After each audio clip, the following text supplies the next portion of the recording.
한국은 이 선거가 끝나고 엄청 어수선하죠.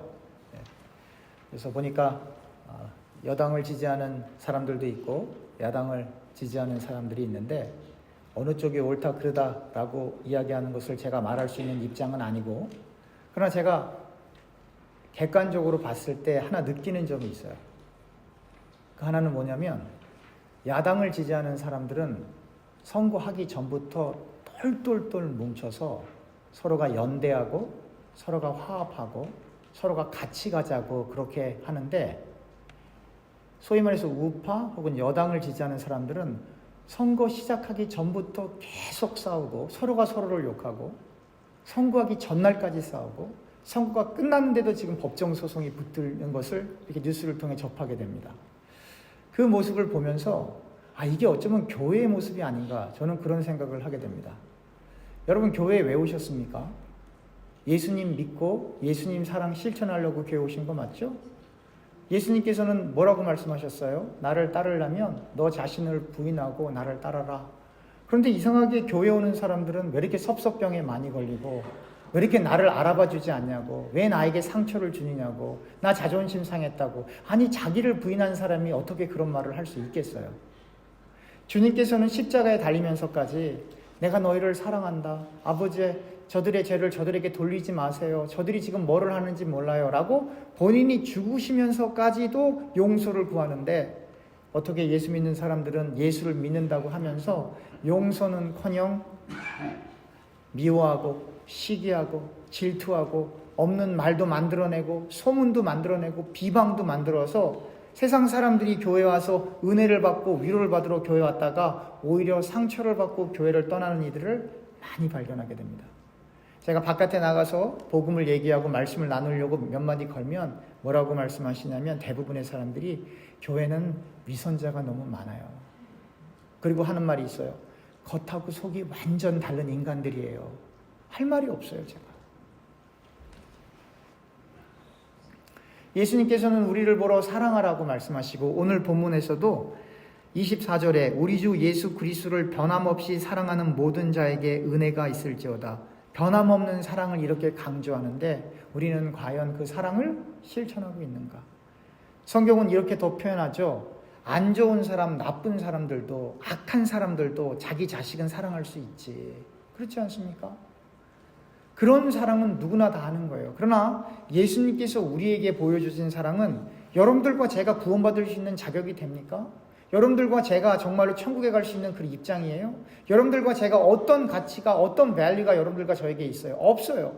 우리는 지옥 가기에 딱 맞는 사람들인데, 용서받을 수 없는 사람들인데, 그 용서받을 수 없는 우리를 위하여 십자가에 달리신 분이 예수님 아닙니까? 다시 말하면 우리가 십자가에 동참한다고 얘기를 하고 예수를 믿는다라고 하는 이야기는 그 용서할 수 없는 사람까지도 용서하겠다는 마음을 가지고 예수를 믿는다라고 했을 때 그 말이 성립되는 거죠. 제가 언젠가 말씀드렸죠. 남자하고 여자하고 결혼했어요. 사랑한다고 해서 결혼했는데 남자가 이렇게 얘기합니다. 나는 당신을 사랑해요. 근데 한 달 30일 동안 하루만 여자하고 잠을 자고 29날은 다 다른 여자하고 밤을 지새우고 옵니다. 그리고 그 여자가 남자에게 와서, 그 남자가 여자에게 와서 나는 당신을 사랑해요. 이거 사랑 맞습니까? 남자 입장에서는 그 수많은 여자를 다 사랑할 수 있어요. 그 중에 한 명이 될 수 있지만 여자 입장에서는 그건 모욕을 당하고 있는 거죠. 우리가 예수님 믿습니다라고 말은 합니다. 그렇게 말한다고 해서 믿는 게 아니에요. 예수를 믿는다라고 하는 건 뭐예요? 예수님처럼 십자가에 달리는 심정, 그 자리에 이르기까지 용서할 수 없는 사랑까지도 용서하고 사랑할 수 없는 사랑까지도 사랑한다라고 하는 그 고백이 전제되어져 있는 그 말이 저 예수 믿어요 하는 말이에요. 1세기에는 교회에 다닌다고 하면, 예수를 믿는다라고 하면 순교를 당했습니다. 그래서 사람들 앞에 나 예수 믿는다는 말을 못했어요. 그러니까 예수 믿다가 잡히면 죽었으니까. 로마 경기장, 여러분 영화 글래디에이터라고 하는 영화가 있어요. 아주 유명했던 영화인데 그걸 다루고 있는 내용은 아니지만 거기에 검투사가 그 로마의 그 경기장에서 이렇게 동물들과도 싸우고 뭐 병사들하고 싸우는 모습이 있는데, 그건 영화고 실제로는 그 맹수들을 거기에 풀어놓고 예수 믿는 사람들 거기에 넣었다고요. 예수 믿는다 그러면. 그러면 사람이 동물에게 잡아먹히는 그 모습이 보였다고요. 그러면 시민들은 와인을 먹으면서 취해서 막 소리를 지르고 그랬다고요. 예수님만 십자가에 처형된 게 아니에요. 수천 명의 사람들이 십자가에 처형됐어요. 왜냐하면 로마는 그 황제를 숭배하는데 이 유대인들이 이 황제 숭배를 거부했거든요. 그러면 로마 입장에서는 유대인이나 기독교인이나 구분이 없어요. 그러니까 일단 황제 숭배를 안 하면 일단 유대인이든 뭐 기독교인이든 말할 것도 없이 다 잡아다 십자가에 달아버렸다고요. 그래서 십자가의 처형이 예수님만 당한 게 아니라 그 당시에 이방인들은 수없이 그렇게 죽어갔던 거예요, 사실은. 그리고 로마 시민권인 사람들은 죄를 지어도 십자가에는 절대로 안 달았어요. 왜냐하면 거기 달리면 고통을 느끼면서 죽기 때문에 고통 없이 빨리 죽으라고 인간을 존엄해서 목을 잘랐다고요. 빨리 죽으라고. 근데 그 당시에는 예수 믿어요 라고 말만 하면 그렇게 잡아서 사람들을 죽이던 시절이라 이 말이에요. 그러니까 예수를 믿으면 세상적으로 손해를 보는 거예요? 성공하는 거예요? 그 당시에는 손해보는 거예요. 손해보는 정도가 아니라 죽는 거예요. 그런데 오늘날 기독교인들은 다 하나같이 교회에 와서 내 소원 들어주세요. 나 잘되게 해주세요. 나 행복하게 해주세요. 하는 일 잘되게 해주세요. 우리 아들 좋은 대학 가게 해주세요. 어떻게 하면 부부가 정상적으로 잘 사나, 부부 학교, 아버지 학교, 어머니 학교, 어떻게 하면 투자를 잘하나, 재테크, 어떻게 하면 더 부를 누릴 수 있을까. 근데 1세대에는요, 1세기에는요, 예수님을 믿다가 잡히면 죽었던 시대예요. 그러니까 그 사람들은 정말 예수를 믿고 싶어서 왔는데, 오늘날의 사람들은 하나같이 교회 와서 이 땅에서 떵떵거리며 그렇게 잘 살기 위해서 교회 온다 이 말이에요. 그러니까 같은 예수를 불러도 달라요. 1세기에는 주님, 내가 마지막까지 주님 부르다가 천국 품에, 하나님 품에 안기겠습니다라고 순교의 마음으로 교회에 오는데, 21세기에는 주님을 부르지만 사실은 도깨비 방망이를 부르는 거죠. 사실은 주님을 부르지만 만병통치약을 부르고 있는 거죠. 주님을 부르지만 바리새인들처럼 나 이 정도 경건 생활하는 사람이에요. 이 정도 말씀하는 사람이에요. 그러한 마음을 가지고 경건 생활하고 말씀을 아는 사람들은 차라리 그냥 원래 살던 대로 사는 게 나아요. 원래 살던 대로. 왜냐면 어차피 그래봐야 하나님 나라는 못 갑니다. 오늘 본문에 이 두기고라고 하는 사람이 나와요. 두기고라고 하는 사람. 이 두기고는요, 뭐 신학자들이나 목사님들이 뭐 바울이 1차 여행, 2차 여행, 3차 여행 몰라도 돼요. 뭐 바울이 감옥에 1차로 잡혔냐 몰라도 돼요. 그 몰라도 돼요. 그럼 저기 주보에 왜 놨냐? 교회 홈페이지에 올려야 되니까. 혹시 저에게 시비 거는 사람들이 있으면 그래 얘기해 봅시다 라고 그래서 그냥 제가 올린 거고, 이런 내용은 잘 몰라도 돼요. 근데 중요한 건 있어요. 바울이 전도하러 많이 돌아다녔어요.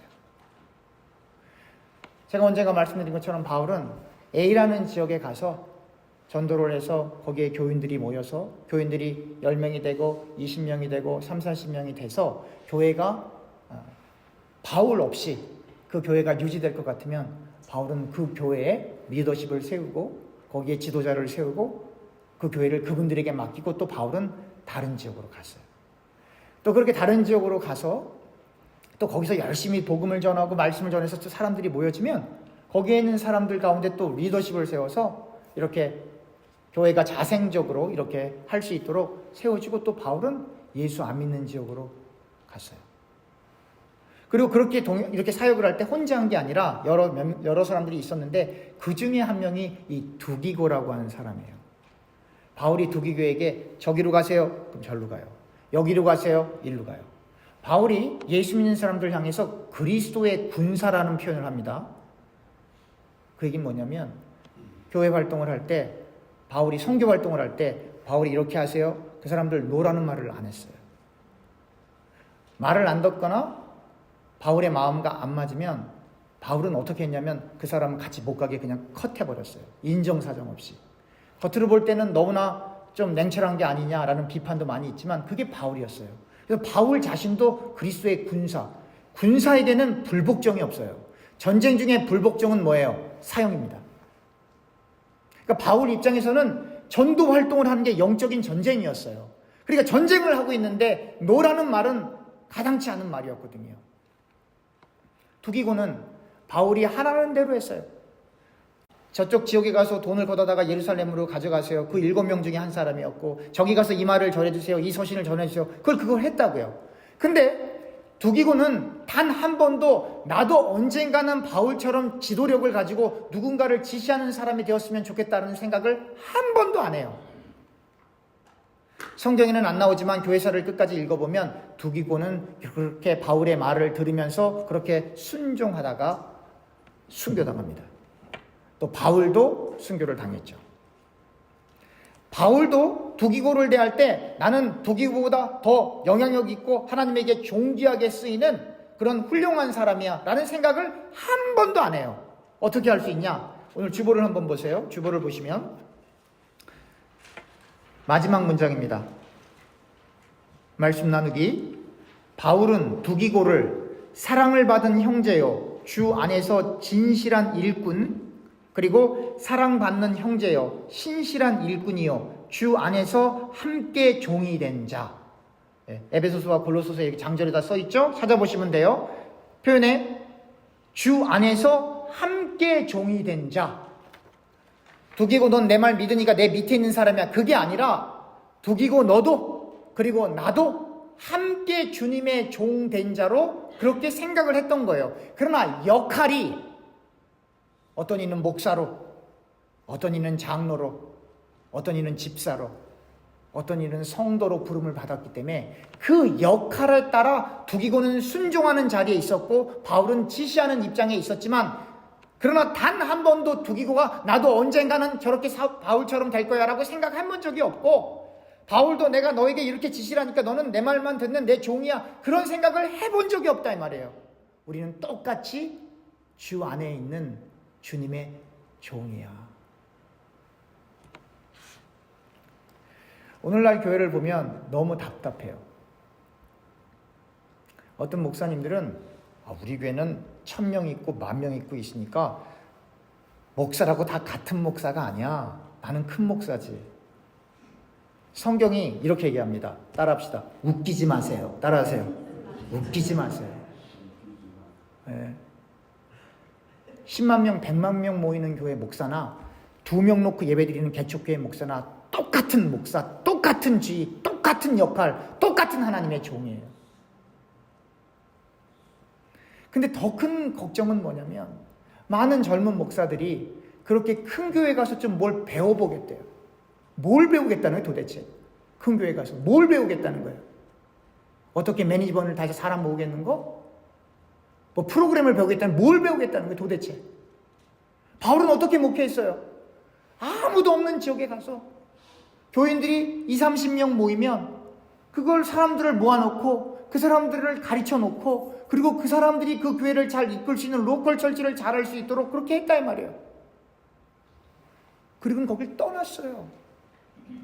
그리고 예수 안 믿는 지역에 가서 또 그렇게 했다 이 말이에요. 어떤 목사님들은 그렇게 자랑하는 거예요. 우리 교회는 체인이 10개예요. 이게 뭔 말이에요 도대체?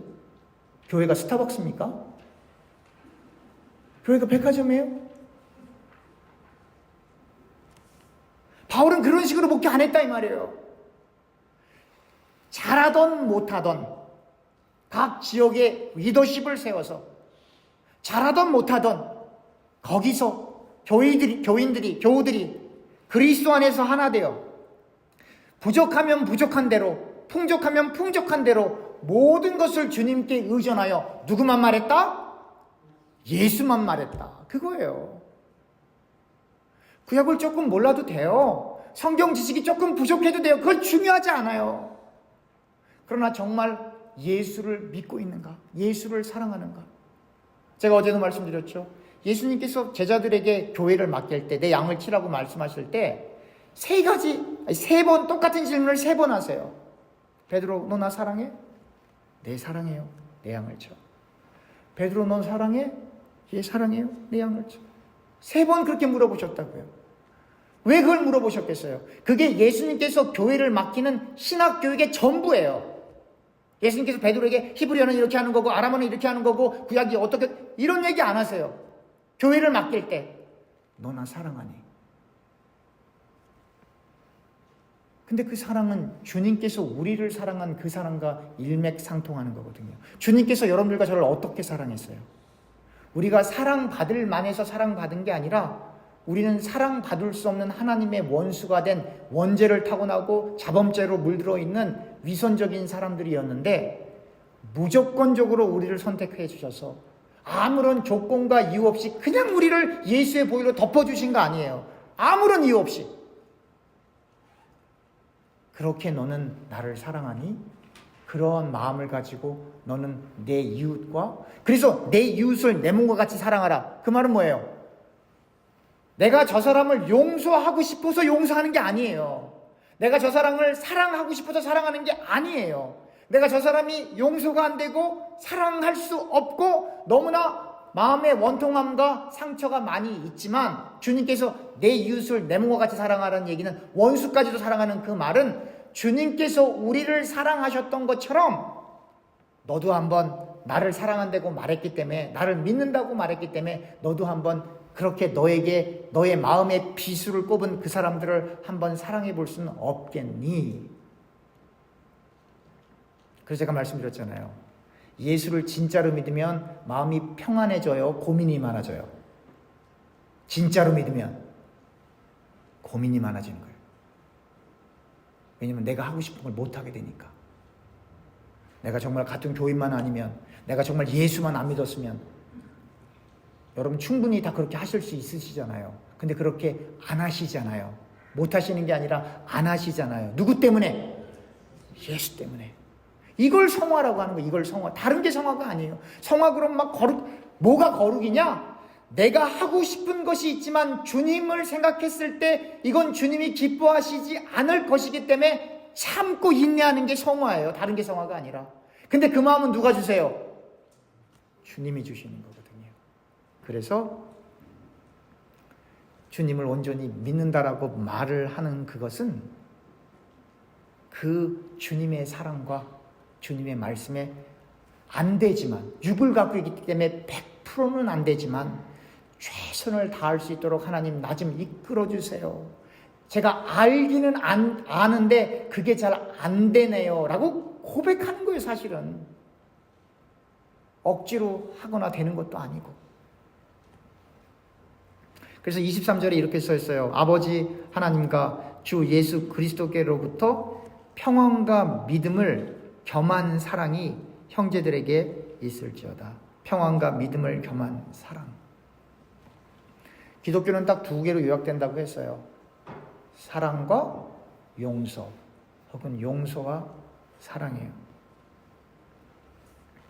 왜냐하면 그 용서와 사랑을 실천하기 위하여 십자가에 예수님께서 달리셨기 때문입니다.